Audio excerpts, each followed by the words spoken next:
అవునా వచ్చేనాను కదా సిగ్గు లేకపోతే రేపు లేదు ఎల్లుండి వాళ్ళు అడుగుతాడు ఇంగితం లేకుండా 2-3 నెలల క్రితమే 4 నెలల క్రితమో దేవరకొండ లేదు కానీ ఆయన ఏం పీగుతాను ఇవాళ అడిగి ఎల్లుండికి మళ్ళీ ఇప్పుడు హైదరాబాద్ మళ్ళీ వస్తావా కొంచెం ఆలోచించబోదు ఎట్లా ఇప్పుడు ఎల్లుండప్పుడు ఒకవేళ నేను బేవచ్చుకున్నా అనుకుందాం అప్పుడు ఇంక వెళ్ళేది ఎందుకు నేను ఆలోచించేది కొంచెం ఇప్పుడు ఒకవేళ ఖాళీ బేవచ్ ఆ డేట్ మనకు ఉంది అనుకుందాం ఉంటే ఇప్పుడు ఖాళీ ఉంటుంది నేను ఇక్కడ ఉండడమే కదా బుర్రా పాపం దేవరకొండ వాళ్ళు ఏమో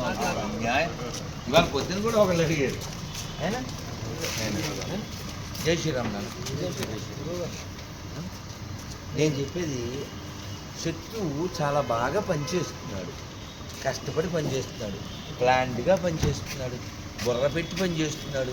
ఉద్ధృతంగా పనిచేస్తున్నాడు ఒక్క హిందూ అమ్మాయి కూడా కాలేజీ నుంచి వర్జిన్గా బయటికి వెళ్ళకూడదు ఎంత సంకల్పం అండి అది ఎంత సంకల్పం ఇప్పుడు పిలవకురా బండబూతు లేదు జై శ్రీరామ్ వెళ్ళిపోతాను